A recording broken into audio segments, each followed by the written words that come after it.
Now our next topic is SSTF shortest seek time first algorithm. ठीक है, first हमने पढ़ लिया first come first serve. This is the second algorithm that is SSTF shortest seek time first. इसके अंदर भी same request the होगी, read write head दिया होगा. आपको फाइंड आउट क्या करनी है, टोटल मूवमेंट्स, टोटल ट्रैक की मूवमेंट्स. अब इसके अंदर मेथड डिफरेंट है. ठीक है, जो फर्स्ट का फर्स्ट सर्व में था वो नहीं है. अब इसके अंदर हमने चेक करना है कि सीक टाइम मतलब कि जो ट्रैक टू ट्रैक जाने का टाइम है वो कम से कम जिनके अंदर कम से कम होगा उनको हम पहले अप्रोच करेंगे. ठीक है, सबसे पहले हम 53 से स्टार्ट करेंगे क्योंकि हमारा ट्रैक जो है, हेड जो है ट्रैक का वो 53 पे पड़ा हुआ है. अब 53 से अगर हम 41 पे जाएंगे तो ज़्यादा टाइम लगेगा. ठीक है, 65 पे जाएंगे तो हमारा टाइम कम लगेगा. ये चीज़ आप माइनस करके देख लेना चाहिए. ठीक है, 65 के बाद अब जब हम नेक्स्ट जाएंगे, देखो अगर हम 98 पे जाएंगे तब भी ज़्यादा टाइम लगेगा, 41 पे जाएंगे तब भी ज़्यादा टाइम लगेगा, अगर 67 पे जाएंगे तो टाइम कम लगेगा हमारा.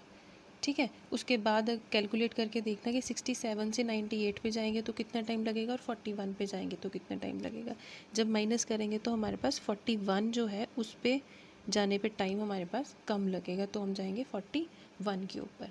अब इसके बाद 41 से अगर हम 98 पे जाते हैं तो ज़्यादा टाइम लगता है, बट अगर हम 14 पे जाते हैं तो हमारा टाइम देन उसके बाद जब हम 41 से 98 पे जा रहे हैं तो हमारा कितना टाइम लग रहा है. ठीक है, या फिर 122 पे जा रहे हैं तो कितना टाइम लग रहा है, ये चीज़ हमने कैलकुलेट करके देख लेनी है. तो हम अगर 98 पे जाएंगे तो हमारा जो टाइम है वो कम लगेगा as compare to other tracks. ठीक है, उसके बाद 122 से 124 पे जाएंगे तो कम टाइम लगेगा, फिर 183 पे जाएंगे. ठीक है, इस तरह से हम सारे के सारे जितने भी हमारे ट्रैक्स हैं वो सारे के सारे कवर हो जाएंगे. फिर उसके बाद सेम हमने क्या करना है, टोटल ट्रैक मूवमेंट को कैलकुलेट करना है. ठीक है, 53 से कहाँ गया था, 65 पे माइनस कर देना है. फिर 65 से 67 पे गया था, माइनस कर देना है. फिर 67 से 41 पे गया था, माइनस कर देना है. फिर 41 से 14 पे गया था, माइनस कर देना है. फिर 14 से 98 पे गया था, माइनस कर देना है. ठीक है, उसके 98 से 122 गया था, वो माइनस कर देना है. फिर 124 से 183 गया था, वो माइनस कर देना है. तो इन सब का टोटल जब निकलेगा तो वो निकलेगा 236 एज़ कम्पेयर टू, अगर हम कंपेयर करें फर्स्ट कम फर्स्ट सर्व के साथ तो यहाँ पे हमारे ट्रैक मूवमेंट्स बहुत कम है.